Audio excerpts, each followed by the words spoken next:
बिस्मिल्लाहिर्रहमानिर्रहीम, अस्सलाम वालेकुम। HBL की स्पेशल ट्रांसमिशन हमसे क्रिकेट में आपको कहेंगे खुश आमदीद। मेरा नाम है Anam Ahmed and this transmission is presented by Surf Excel, powered by Colgate and Haier, sponsored by Ufone. बिलाखिर हैदराबाद किंग्समैन की बात करें तो इवेंट में पहली कामयाबी उन्होंने हासिल कर ली है। वो जीत का खाता उन्होंने खोल लिया है जो कि पिंडी नहीं कर पाया। हैदराबाद किंग्समैन ने कराची किंग्स को 4 विकेटों से हराकर पहली फतह अपने नाम कर ली है। नेशनल स्टेडियम कराची में खेले गए मैच में कराची किंग्स ने पहले खेला और पहले खेलते हुए 8 विकेटों के नुकसान पर 188 रन बनाए। अच्छा, कराची किंग्स के साथ बे की बात करें तो उन्होंने 53, मोइन अली ने 44 रन की इनिंग्स खेली, जबकि हैदराबाद किंग्समैन के हुनैन शाह ने 3 खिलाड़ियों को आउट किया। मोहम्मद अली ने 2 विकेटें हासिल की। हदफ के जवाब में जब हैदराबाद किंग्समैन की बारी आई तो उन्होंने ज़बरदस्त किस्म का आगाज़ किया और फिर पावर प्ले में 76 रन बना दिए। मानिश लिबोशैन 26 और उस्मान खान 27 और मां सदाकत 37 रन बनाकर आउट हुए। हसन खान ने 33 और इरफान खान नियाजी ने 29 रन की नाकाबिले शिकस्त इनिंग्स खेलकर टीम को 5 गेंदे कबल ही हदफ तक पहुंचा दिया। जबकि जो इससे पहले मैच खेला गया था दोपहर में पेशावर ज़ल्मी एंड लाहौर कलंदर्स का, उसमें 76 रन के बड़े मार्जिन से लाहौर कलंदर्स को शिकस्त हुई है। कुसाल मैंडिस ने 74 और कप्तान बाबर आजम ने 43 रन की इनिंग्स खेली। इसके अलावा बाबर आजम PSL में 4000 रन बनाने वाले पहले बैटर भी बन गए हैं। हफ्ते को PSL 11 में लाहौर कलंदर्स के खिलाफ मैच में पेशावर ज़ल्मी के कप्तान बाबर आजम ने 4000 अपने रन्स जो हैं वो मुकम्मल किए हैं। इन सारे मामलात पर और आज बड़ा इंपॉर्टेंट एक मैच है Hyderabad Kingsman and Islamabad United का, उस पर भी हम बात करेंगे। सारी टीम्स अपने 5-5 मैचेस खेल चुकी हैं। पॉइंट्स टेबल को भी हम जरूर डिस्कस करेंगे। हमारे साथ हमारा पैनल मौजूद है। साबिक test Yasir Hameed, sports analyst Syed Mohammad Owais और हमारे कोरेस्पोंडेंट उस्मान खान ने हमें ज्वाइन किया है। अस्सलाम वालेकुम एंड वेलकम करेंगे आप। मैं ठीक हूँ। आप लोगों को रिलैक्सेशन का मौका जो है वो मिल गया है, छुट्टी वुट्टी कराएं, फ्रेश आए होंगे। जी बिल्कुल, अल्लाह का शुक्र है, आपको हम देखते रहे हैं। आपने तो हेक्टिक टाइम गुजारा है। छुट्टी उसको ना मिली जिसने सबक याद किया। आपने हेक्टिक टाइम गुजारा। सिचुएशन रूम भाई सिचुएशन ऐसी थी कि जो है वो डिस्कस करना भी जरूरी था और पाकिस्तान की कामयाबियां भी दुनिया को बतानी है ना कि हमने क्या अचीव किया। बिल्कुल, ऑफ कोर्स। अच्छा जी, चलिए मैचेस पे आ जाते हैं। आप लोगों ने मैचेस तो एंजॉय किए होंगे। कल 2 मैचेस थे। पहले मैं कहती हूँ शुरुआत कर लेते हैं पेशावर ज़ल्मी एंड लाहौर कलंदर्स के मैच से, जो कि बड़ी डिफीट थी लाहौर कलंदर्स को। 76 रन से लाहौर कलंदर्स हार जाता है। महज 97 रन बना पाता है 17 ओवर्स में। कैसे देख रहे हैं आप? देखिए, पेशावर ज़ल्मी ने बड़ा अच्छा स्टार्ट लिया, फिर बाबर आजम ने अच्छी इनिंग खेली, 48 रन किए। हारिस में मैं समझता हूँ उनकी जो इंटेंसिटी थी वो अच्छी थी, इंटेंट अच्छी थी। उन्होंने 18 के 10 बॉलों पे, तो स्टार्ट उनको पावर प्ले का अच्छा मिल गया था। फिर उसके बाद कुसाल मेंडिस ने वंस अगेन बहुत ही ज़बरदस्त इनिंग खेली और very consistent. If I am not wrong तो उन्होंने 78 रन बनाए 48 की बॉलों पे। तो मतलब इट सम्स अप के उन्होंने अगेन वहीं से स्टार्ट दिया जो पिछले मैच में छोड़ा था बाबर ने और उन्होंने। तो वो मैच भी अगर आप देखें, बाबर ने और कुसाल मेंडिस ने बहुत ही आउटस्टैंडिंग बैटिंग की थी ऐसी विकेट पे जो कि मुश्किल विकेट थी बैटर्स के लिए। मैं समझता हूँ कि ऐसी पिचेस पे आप बैटर की क्वालिटी को चेक कर सकते हैं कि यार इसकी क्या क्या स्टैंडर्ड ऑफ, इसकी क्लास क्या है। तो ऐसा भी बहुत ज़रूरी है कि मैं आई एम वेरी हैप्पी कि इस किस्म की पिचेस बनती है तो बैट्समैन के अंदर का वो निकलता है, बैट्समैन के कैसा बैट्समैन है। तो जो क्लास बैट्समैन है वो करते हैं कंसिस्टेंटली। हमने कुसाल मेंडिस को भी देखा, बाबर को भी देखा। फिर उसके बाद जो है एक अच्छा टोटल पोस्ट किया 178 का पेशावर ज़ल्मी ने 173 का। अगर देखें तो सिर्फ शाहीन शाह अफरीदी की बॉलिंग ऐसी थी कि जो उन्होंने बिल्कुल स्पॉट ऑन बॉलिंग की। 4 ओवर में 22 रन दिए, 3 खिलाड़ी आउट किए। उसके अलावा कोई ऐसा बॉलर नहीं था कि जो पेशावर ज़ल्मी को रोक सके। मेरे ख्याल से उन्होंने he led from the front but again Lahore Qalandar is in deep trouble.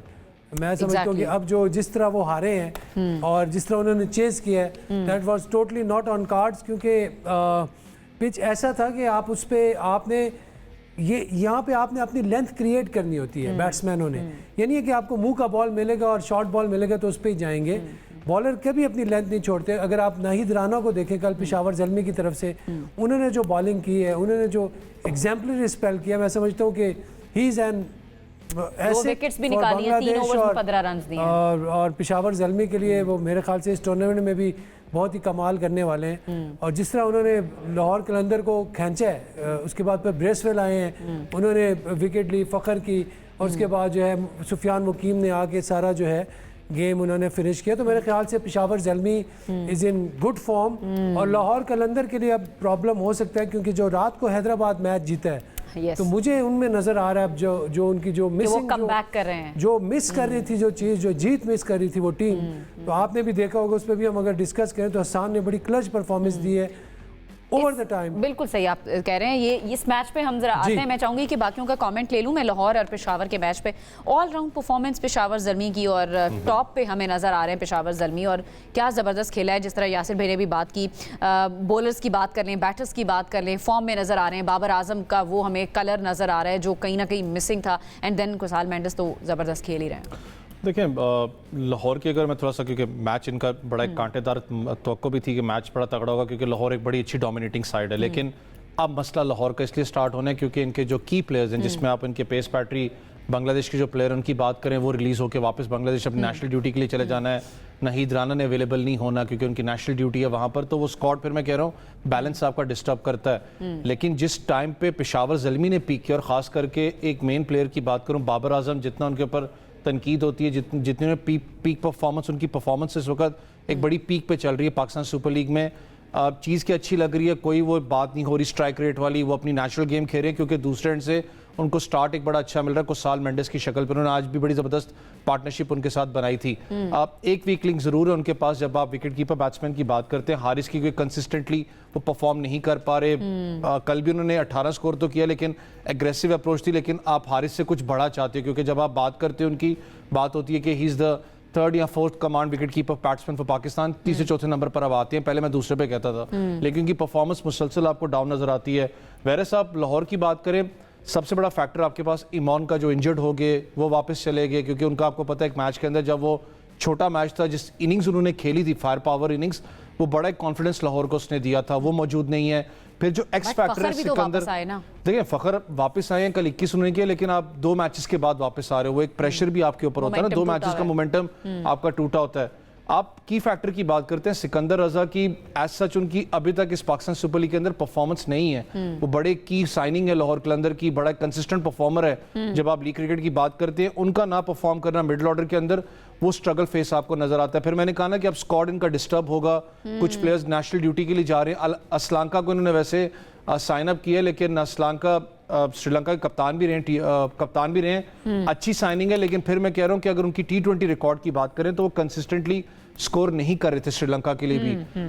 Unfortunate है, एक बड़ी साइनिंग आपको पता है इस वक्त उनकी वो मूव ऑन हो चुकी थी तो इसको नहीं वो कर सके, लेकिन इस वक्त अगर आप स्क्वाड की बात करें थोड़ा सा डिस्टर्ब स्क्वाड लाहौर का जरूर होगा।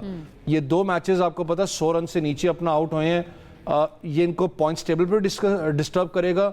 आप क्वेटा की बात करें जिस तरीके से वो ऊपर आ रहे, क्योंकि रायली रोजफ की बात करें बड़े एंड टाइम पे उसने फॉर्म पकड़ी है, वो बड़ा इंपॉर्टेंट उनके लिए प्लेयर है। तो फॉर मी लाहौर थोड़ा सा डिस्टर्ब जरूर अब जाएगा स्क्वाड में, और डिसअपॉइंटमेंट भी होगी लाहौर के फैंस के लिए। उस्मान, आपका मैं कमेंट चाहूंगी पेशावर ज़ल्मी लाहौर कलंदर्स की परफॉर्मेंस पे। लाहौर अब 3rd नंबर पे, बॉटम से 3rd नंबर पे आ गई है टीम, और ये आगे इनके लिए प्रॉब्लमैटिक हो सकता है। बिल्कुल आप सही कह रही हैं, मायूस कुन कारकर्दगी रही है पिछले 2 मैचेस के अंदर लाहौर कलंदर्स की, और ऐसा लग रहा है कि जब से लाहौर की टीम कराची पहुंची है खेलना भूल गई है, और इसमें काफ़ी हद तक हकीकत भी ऐसी लग रही है। एक तो पहले ओपनिंग ऑर्डर उनका थोड़ा सा डिस्टर्ब लग रहा था फ़खर जमान की सस्पेंशन की वजह से, लेकिन अब जब वो आए हैं तो उनका इम्पैक्ट नज़र आया था मैच के अंदर। पहले जो 40 रन लाहौर कलंदर्स ने बनाए थे वो अच्छे बन गए थे, लेकिन उसके बाद जो मिडिल ऑर्डर के अंदर उनकी पार्टनरशिप थी वो कहीं ना कहीं नहीं लग रही, जिसकी वजह से लाहौर कलंदर्स को नुकसान उठाना पड़ रहा है। और यहाँ पर मैं समझता हूँ कि जो सीनियर आपके क्रिकेटर्स हैं लाहौर कलंदर्स के, जिसमें सिकंदर रजा हैं, आसिफ अली हैं, हसीबुल्ला खान हैं, अब्दुल्ला शफीक है, ये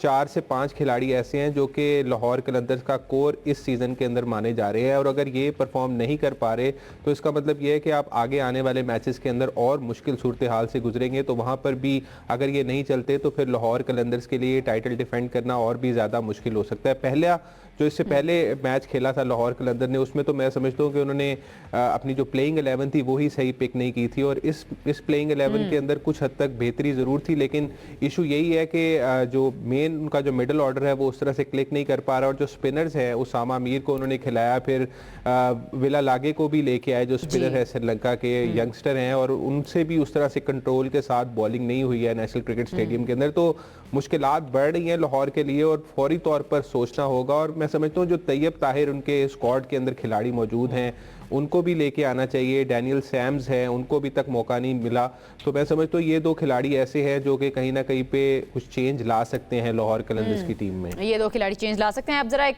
नजर पॉइंट्स टेबल पर भी डाल लेते हैं। पेशावर ज़ल्मी टॉप पर हमें नजर आ रही इस वक्त। पेशावर ज़ल्मी, वैसे तो सारी टीम्स के 5-5 मैचेस हो चुके हैं, पेशावर ने 4 मैचेस जीते हैं और 9 पॉइंट्स हैं इस वक्त पेशावर ज़ल्मी के। देन मुल्तान सुल्तान 4 मैचेस जीतने के बाद 8 पॉइंट्स हैं। इस्लामाबाद यूनाइटेड के 7 पॉइंट्स हैं, कराची किंग्स के 6 and then Quetta Gladiators 4 points के साथ 5वें नंबर पर है। 6ठे नंबर पर लाहौर कलंदर्स 4 पॉइंट्स के साथ।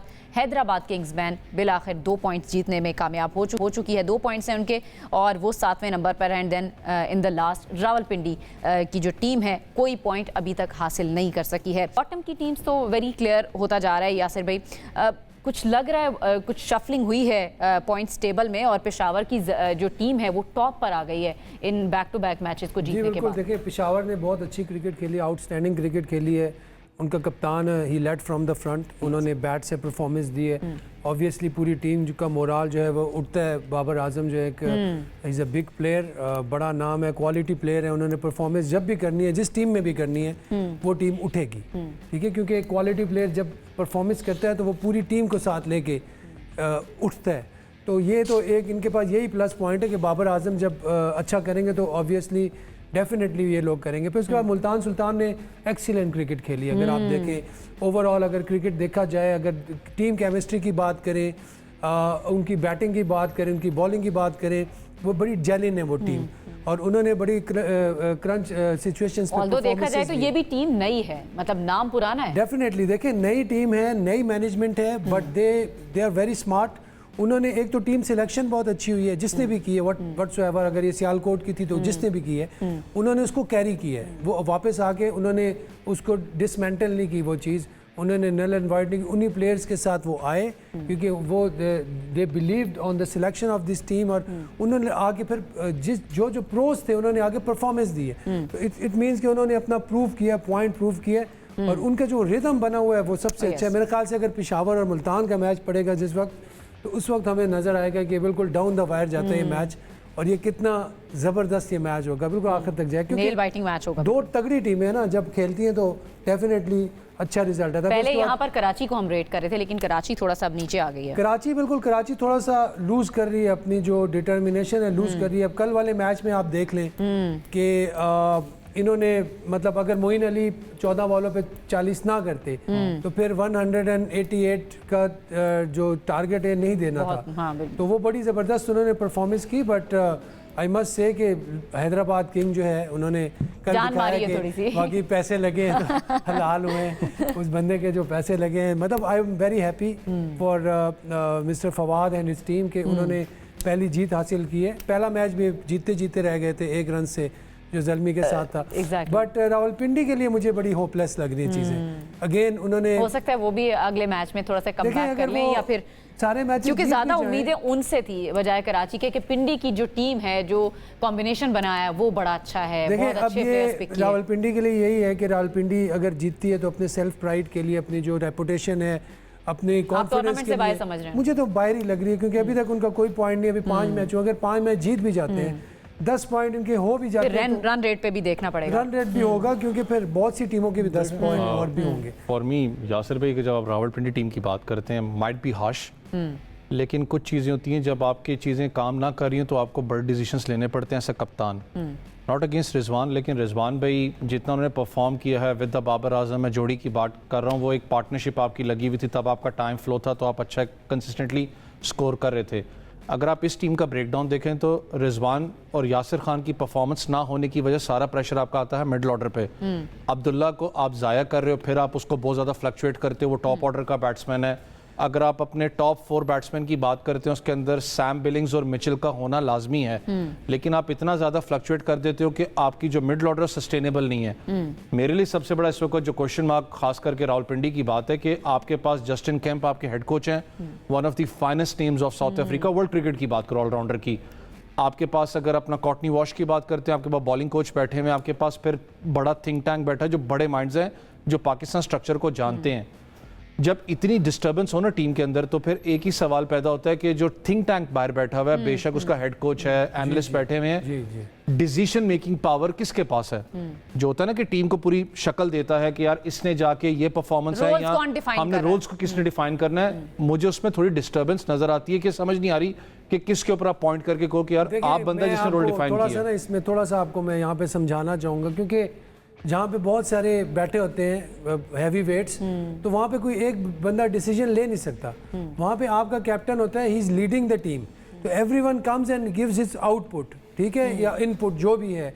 अब जिस तरह बॉलिंग का अगर कोई मामला होगा तो कॉर्टनी वॉश आके बताएगा कि यार ये बॉलर्स हैं, इसको आपने इधर यूज़ करना है, इसको आपने इधर यूज़ करना है। बैटिंग की बात होगी, इंजी भाई बैठे हैं, ऑब्वियसली उनसे बेहतर कौन जानता है बैटिंग के लिए। कंफ्यूजन देखिए कंफ्यूजन इसीलिए होती है जब रिजल्ट्स आप जो बात कर रहे हैं ना, अगर आप इस वक्त विजुअल्स निकाल के रावलपिंडी टीम के देखें, मैच की बात करता हूं, जब ब्रेकडाउन आता है, जब आप कर लें कि आपका टाइम आउट आता है, जब आप डिस्कशन पॉइंट ऑफ व्यू से बात करो, बहुत ही शायद एक दो मैच हो जिसके अंदर मैंने कॉर्टनी वॉश को चलते हुए देखा हो ग्राउंड के अंदर जाके बॉलर से बात करते हुए। जस्टिन कैम की बात करो, मैंने बहुत कम है कि उनको जाके देखा हो कि वो जाके जस्टिन कैम उनके हेड कोच हैं, जाके बैन कर बात करते हो।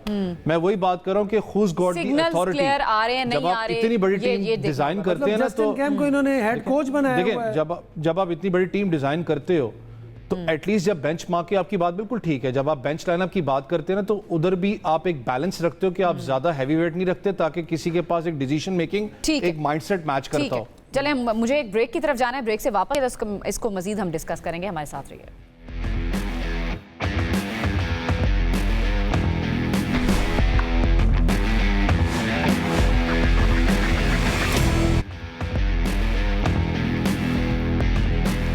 जी ब्रेक के बाद आपको कहेंगे खुश आमदीद। आज जो मैच होने वाला है उसका टॉस हो चुका है Islamabad United versus Hyderabad Kingsman का, और हैदराबाद किंग्समैन ने टॉस जीता, पहले फील्डिंग का फैसला किया है। पिछली दफ़ा तो ये फैसला जो है वो उनके लिए सही साबित हुआ। जो भी टीम टॉस जीत रही है इस वेन्यू पर, वो पहले फील्डिंग का यासिर भाई फैसला करिए। कैसे देख रहे हैं अभी जो मैच होने जा रहा है वर्सेस इस्लामाबाद? देखिए बिल्कुल मैं समझता हूँ अच्छा फैसला है। वो अगर एक अपनी टीम के पॉइंट ऑफ व्यू से देखें तो अच्छा फैसला है, इसलिए कि उन्होंने रात को चेस किया है। और अभी भी मैं समझता हूँ कि Saim Ayub is still not performing, but they have just a hope against the hope कि वो परफॉर्म करेंगे तो वो अच्छे आराम से चेस कर सकते हैं। जैसे कि हमने देखा लास्ट मैच में भी Hasan Khan once again stand out performance उन्होंने दी है चेस के साथ। He was very very calculated और बहुत ही वो कहते हैं ना जिसे क्लच परफॉर्मेंस कहते हैं, और जिस तरह आप कहते हैं कि यार बड़ी स्मूथ और बड़ी मज़ेदार उन्होंने फिनिश किया है। तो वो जिस फॉर्म में है इस वक्त और जो उसका फ़ायदा हो रहा है हैदराबाद की टीम को, मैं समझता हूँ कि it will add a lot of value. और जिस तरह मार्नस ने ओपन किया है तो he was very very positive. लेकिन नया बॉल किसी भी बैट्समैन के लिए ना, कोई अच्छा बैट्समैन उसके लिए खेलना आसान होता है। लाइन में आओ, बैटिंग विकटें लाइन में आके टाइम करना है, आपने मिडल करना है, बस दैट्स इट। कोई ज़्यादा आपको पावर यूज़ करने की ज़रूरत नहीं है। आपने लाइन में आना और गैप्स खेलने हैं। तो जितने भी ये अच्छे प्लेयर हैं, जिस तरह हम बाबर की बात करते हैं, कुसाल मेंडिस हैं, मार्नस लबुशेंग हैं, और भी जितने भी टॉप प्लेयर्स हैं, उनके लिए ज़्यादा चांसेस हैं कि वो नए बॉल से रन करें। इवन साइम अयूब ठीक है, वो परफॉर्म नहीं। साइम अयूब एक लॉक, साइकोलॉजिकल लॉक में आ गया। आई डोंट नो कि उसके साथ क्या प्रॉब्लम है। मुझे ये भी समझ नहीं आती कि उसके जो इर्द गिर्द लोग हैं उसको किस तरह समझाते हैं, क्या उसकी मोटिवेशन होती है। वो जब अंदर जा रहा होता है उससे क्या बात होती है। उसको बिल्कुल ही छोड़ा हुआ है कि यार नहीं तू जो, उसको थोड़ा सा ना आपने कॉन्शियस रखना होगा। He is young, he is 21, he is 22 या 23। तो ये एज ऐसी है कि आपने कॉन्फिडेंस के साथ साथ आपने एक उसके अंदर एक सेंस ऑफ रिस्पॉन्सिबिलिटी भी देनी है। वो इंजेक्ट करते हैं आप कि यार तुम ही हो, तुमने करना है। एक दफा कॉन्फिडेंस उनका चला गया ना यासिर भाई, वो वापस नहीं वो गेन कर पा रहे। वो किस तरह होगा? हाउ? जब आप टाइम स्पेंड करेंगे क्रीज पे, डजंट मैटर। देखिए बाबर आजम ने इस पूरी T20 में, ये PSL में एक मैच में उन्होंने 43 बॉल पे 40 किए, 40 बॉल पे 43। कल भी उन्होंने 40 बॉल पे 43 किए, और बीच में एक उनको मौका मिला तो उन्होंने क्या किया, 48 बॉल्स एंड 87। तो जब आप अच्छे प्लेयर बनना चाहते हो तो आपको कंसिस्टेंसी लेके आनी पड़ती है, और आपको ये नहीं देखना कि मैंने बॉलें ज़्यादा कंसीड करनी है या मैंने बॉलें कम कंसीड करनी है। The main thing is that you have to be in the middle. Exactly This is management more को important for you. Yeah. बिठा के उनसे बात करनी चाहिए, जो भी उनका प्रॉब्लम है एटलीस्ट उनको सुनना चाहिए। उस्मान, मैं आपकी तरफ आऊंगी। एक तो टॉस जीतकर हैदराबाद का फील्डिंग का फैसला, एंड देन कल हमने देखा हैदराबाद ने जिस तरह से पावर प्ले को लूटा है, 76 रन उन्होंने पावर प्ले में बनाए हैं। आज इस्लामाबाद के अगेंस्ट भी ऐसा ही मोमेंटम एक्सपेक्ट कर रहे हैं आप? आई थिंक होना चाहिए, क्योंकि अगर आपने इस टूर्नामेंट में रहना है हैदराबाद किंग्समैन ने, तो उनको आज इस तरह के मोमेंटम से खेलना पड़ेगा, क्योंकि इस्लामाबाद यूनाइटेड की टीम गो के शादाब खान के बगैर खेल रही है, लेकिन इसके बावजूद वो बहुत स्ट्रॉन्ग उनका एक यूनिट है, उनके बैटर्स अच्छे हैं, बॉलर्स उनके बहुत अच्छे हैं, स्पिनर्स खास तौर पर बहुत अच्छी परफॉर्मेंस देते हुए आ रहे हैं। तो मेरा ख्याल है कि आज हैदराबाद को बड़ी अपनी परफॉर्मेंस दिखानी पड़ेगी। साइम अयूब पर ड्यू है, उन्होंने पूरे टूर्नामेंट में कोई परफॉर्मेंस नहीं की, उनका जो बैटिंग पोजीशन है वो भी अब चेंज कर दी गई है। और अच्छी बात यह है कि मास सदाकत अच्छी परफॉर्मेंस दिखा रहे हैं। मार्नस लबुशेन के साथ जो उनकी पार्टनरशिप रही है पिछले मैच में, ज़रा कॉन्फिडेंस उनको मिला होगा, और शायद लबुशेन का जो ये बैटिंग ऑर्डर है कुछ हद तक मुझे जस्टिफाई लगता है, क्योंकि वन डाउन पर आकर खेलना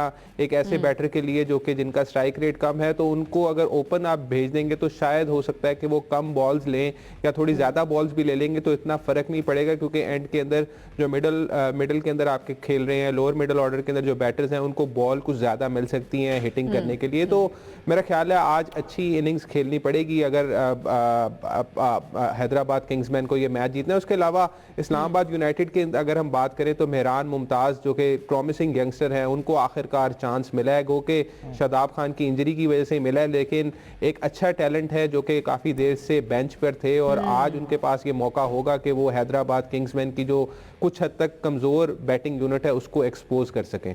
बिल्कुल सही है, और था जिसका इंतजार वो शाकार भी आ गया, ग्लेन मैक्सवेल ने भी ज्वाइन कर लिया है टीम को। तो पिछले मैच में तो ठीक है वो कल कोई 2 ही रन बना सके, उनको थोड़ा सा टाइम लगेगा सेट होने में। आज क्या एक्सपेक्ट कर रहे हैं ग्लेन मैक्सवेल से? एंड देन जो बैटिंग ऑर्डर की उस्मान बात कर रहे थे, थोड़ी छेड़छाड़ की हैदराबाद ने और वो उनके फेवर में गई है। देखिए, एक चीज़ तो अच्छी थी कि कल आपको ज़्यादा हैदराबाद कंपोज और बैलेंस नज़र आया, कि हर एक प्लेयर ने अपना इंडिविजुअल रोल प्ले किया। वो चीज़ आपको नज़र नहीं, जो हम बार बार बात करते थे कि शायद 1-2 प्लेयर्स के ऊपर आप डिपेंड करके आप सोचें कि हम टूर्नामेंट जीतेंगे। आपने बड़े पैचेस के अंदर स्कोर किया, हर प्लेयर को पता था मेरी जिम्मेदारी क्या है। कल एक अच्छा डिसीजन था, मैच भी फील करता हूं मेरे पास, क्योंकि अभी वो प्लेइंग 11 नहीं है बीआई स्क्वाड का, कि अगर साइम फॉर्म में नहीं है, कल भी उन्हें 4 में शायद 41 खाया है, फिर स्कोर भी नहीं कर पाए, ड्रॉप भी कर उनको ड्रॉप करने का कोई हर्ज नहीं है आपको। आपके पास बेंच के ऊपर शायद एक प्लेयर टेस्टेड आपके पास बैठा हुआ है, लायबिलिटी बनते जा रहे हैं। मुझे एक चीज का पता है कि उनको एक ऑलराउंडर की हैसियत से आपने टीम में रखा हुआ है कि बॉलिंग जोन से यूनिट में वो परफॉर्म करके देते हैं। एक चीज पूछना चाहूंगा, शर्जील है टीम में? शर्जील आज मुझे, क्योंकि वो मैंने स्क्वाड नहीं देखा कि अभी तक मेरे पास प्लेइंग 11 नहीं आया। शर्जील कल के मैच के अंदर अगर आप बात करें, क्या है? शर्जील इज सिटिंग आउट, कल के मैच में नहीं थे, आप उनको खिला सकते थे। भी है शयान जहांगीर की बात करें, मैं कल भी बात करता हुआ कि आपके पास रिप्लेसमेंट्स बैठी हुई, लेकिन टेस्ट कब करना है। एक बस थोड़ा सा मुझे ये जरूरत था, क्योंकि साइम अयूब खेलते हैं आके चौथे नंबर पर, कल भी उन्होंने मैच खेला है, उसकी वजह से अगर थोड़ा सा एक आप ऊपर से अगर आप इनिंग्स की कंपोजर देखें तो बड़ा एक एग्रेसिव अपना वो स्टार्ट था, बीच में मिडल ऑर्डर के अंदर काफी हद तक लाहौर कलंदर वापस इस मैच के अंदर आ चुका हुआ था।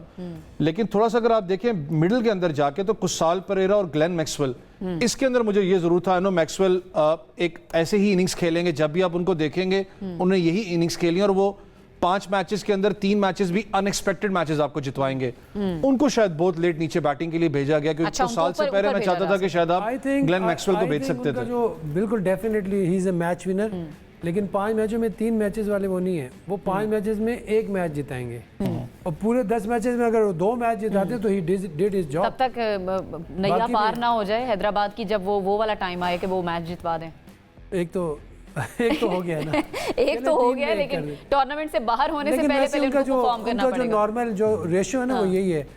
ये वाहिद प्लेयर है जो इतनी नाकामियों के बाद भी ऑस्ट्रेलिया की टीम ने बाहर नहीं निकाला। उसकी वजह ये है कि उनकी जो मैच विनिंग एबिलिटी है ना, उसको वो वैल्यू करते हैं। और आप देख लें कि वर्ल्ड कप में भी उन्होंने मैच जिताया था, दोनों वर्ल्ड कप्स में। अफगानिस्तान से उन्होंने इज्जत बचाई ऑस्ट्रेलिया की, वरना भाई वो तो ना काबिले यकीन और भुलाया नहीं जा सकता उसको। एक टांग पे। तो अभी भी मेरे ख्याल से रात को भी he was not looking in all sorts, he was all over. उनकी तबीयत की टेंशन नहीं हमने लेनी, क्योंकि तबीयत उनकी खराब भी होती है तो परफॉर्म कर जाते हैं। फॉर्म भी अच्छी लग रही थी, बॉल बल्ले पे नहीं आ रहा था। चलें मैं ब्रेक की तरफ चली जाऊं जरा, फिर मैं चाहूंगी कि आप बाद में इसकी न्यू कर लें। ब्रेक की तरफ जाते हैं, वापस आएंगे तो बात करेंगे मुझसे।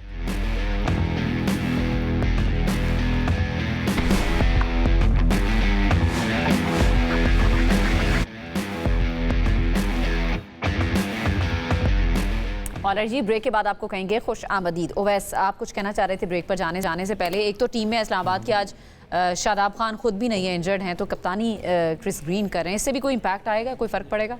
देखिए डेफिनेटली शादाब खान ने जिस तरीके से उसको लीड किया है, फिर with a ball with a bat उनकी परफॉर्मेंस, विद अ बैट तो नहीं इतनी अच्छी परफॉर्मेंस थी, लेकिन विद अ बॉल तो उनकी परफॉर्मेंस, लेकिन वो कहते हैं ना एक फोर्सफुल चेंज जो आज हुई है, अच्छी बात है कि एटलीस्ट आपका बेंच एक टेस्ट होगा। मेहरान मुमताज़ की बात करें, बहुत ज़्यादा डोमेस्टिक क्रिकेट का एक्सपीरियंस भी है, उसको कहा भी जाता है कि future star of Pakistan, wicket taking option है, गुगली उसकी बहुत अच्छी है, वेरिएशंस बहुत अच्छी लेके आता है। तो जो आप मिडल ओवर्स की आप बात करते हो वहाँ पर वो इम्पैक्टफुल प्लेयर हो सकता है, लेकिन थोड़ा सा सब्र भी हमारी आवाम को करना पड़ेगा, क्योंकि वो बहुत अरसे के बाद कंपेटिटिव क्रिकेट के अंदर आप PSL में उसको लेकर अपने बेंच पे बिठा के रखना है। It takes time for a player to get, उसके जो अपना एक प्रेशर होता है उसके अंदर उसको एब्जॉर्ब करने में, लेकिन it's a good change. Mehran Mumtaz की बात करें, लेकिन इस्लामाबाद ने बहुत अच्छे टाइम पे फिर एक फ्लाइट ली है, क्योंकि इस्लामाबाद इस टूर्नामेंट के अंदर आपको पता है, हम बात कर रहे थे कि nowhere near to be seen है, परफॉर्मेंस एज सच नजर नहीं आपको आती, लेकिन बेंच लाइनअप ने अच्छा काम किया, आपको नजर आ रहा है। क्योंकि बस एक दो प्लेयर्स की अगर टॉप ऑर्डर की बात करें, कॉनवॉय की, आई नो एग्रेसिव नहीं है, लेकिन एक कंस्ट्रक्टेड इनिंग्स खेलना जानते हैं। मिडिल ऑर्डर के अंदर चैपमैन पे बहुत ज़्यादा रिलायंस है, लेकिन पिछले मैच के अंदर वो आपको एक टीम यूनिट लगे इस्लामाबाद यूनाइटेड, तो बड़ा एक मज़ा आ रहा है इस्लामाबाद। लेकिन ये वाली चॉइस बड़ी अच्छी है आज इनकी मेहरान की। बिल्कुल, और पिछले मैच में हमने देखा मां सदाकत ने बड़ी अच्छी नॉक के लिए 37 रन उन्होंने बनाए। उस्मान, क्या एक्सपेक्टेशंस आपको हैं आज हैदराबाद की टीम से खास तौर पर, एंड देन इस्लामाबाद की टीम से? आई थिंक मुझे लगता है कि आज अच्छी गेम होगी दोनों टीमों के दरमियान, और शायकीन को अच्छा मुकाबला देखने को मिल सकता है, क्योंकि हैदराबाद किंग्समैन ने एक अहम मौके के ऊपर जो है वो फ्लाइट अच्छी ली है। और मैं ये दुआ कर रहा हूँ कि इसी तरह का जो उनका तसलसल है फतुहात का वो बरकरार रहे, क्योंकि अगर ये यहाँ पर हारती है तो फिर हैदराबाद किंग्समैन की टीम के क्वालिफायर्स तक पहुँचने के या प्लेऑफ तक पहुँचने के जो थोड़े बहुत चांसेस हैं वो काफ़ी हद तक ख़त्म हो जाएंगे, और हैदराबाद के जो फैंस हैं वो काफ़ी मायूस हो सकते हैं। मैक्सवेल का आना इनके लिए बहुत खुशाइन साबित हुआ है, गो के जेट लैग था मैक्सवेल को, लेकिन इसके बावजूद उनके जो कदम हैं वो हैदराबाद किंग्समैन के लिए जीत लेकर साबित हुए हैं। और मुझे लगता है कि आइंदा आने वाले मैचेस के अंदर भी कुछ अच्छी परफॉर्मेंसेस हैदराबाद किंग्समैन की तरफ से आ सकती हैं, लेकिन इस्लामाबाद यूनाइटेड का जो कॉम्बिनेशन है उसको भी हमें देखना पड़ेगा, क्योंकि जिस अंदाज से वो खेल रहे हैं, 3 ट्रॉफीज उन्होंने ऐसे नहीं जीती हैं, वो उनके पीछे काफ़ी हार्ड वर्क और डेडिकेशन है उनकी टीम मैनेजमेंट की भी और उनके प्लेयर्स की, और उनका जो कोर है जिसमें इमाद वसीम है, शादाब खान है, फ़हीम अशरफ हैं, ये काफ़ी अरसे से इस्लामाबाद यूनाइटेड की तरफ से खेलते आ रहे हैं, और इनको पता है कि इनकी किस लेवल की परफॉर्मेंस कैसे खेलना है, किस जगह पर। बिल्कुल ठीक है। हैदराबाद की टीम, यासिर भाई, अगर कराची को हरा सकती है तो इस्लामाबाद को भी हराने का पोटेंशियल है उनके पास? बिल्कुल, डेफिनेटली, ऑफ कोर्स है। पहला मैच भी देखें, ये लोग 1 रन से हारे थे जो ज़ल्मी से हुआ था, तो पोटेंशियल तो ऑब्वियसली है। ग्लेन मैक्सवेल हमें पता है मैच विनर है, शुभ कदम पड़ गए उनके, शुभ कदम आ गए, और बल्ला भी उनका शुभ शुभ करना बोल शुरू हो जाए और शू शू करना शुरू हो जाए, तो फिर हो सकता है चीज़ें आसान हो जाए इनके लिए। दूसरा, जो साइम के साथ परसिस्ट कर रहे हैं, चलें, अच्छी बात है। हम गुड लक टू हिम कि वो परफॉर्मेंस करे, रनजों में आए, तो इनकी अभी भी इनके पास मार्जिन है कि ये अपनी जो 2-3 डिपार्टमेंट बेहतर करते हैं तो इनकी परफॉर्मेंस अच्छे होने का चांस है।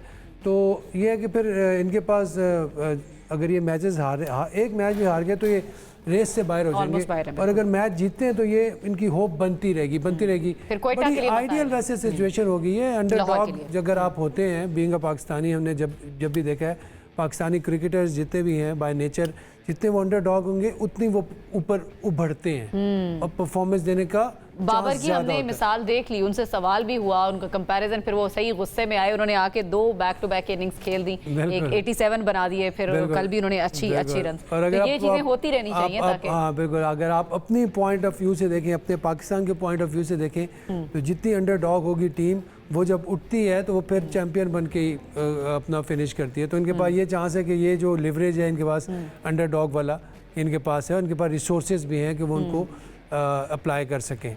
तो wish them all the best to both the teams. Prediction दे दें फिर अपनी।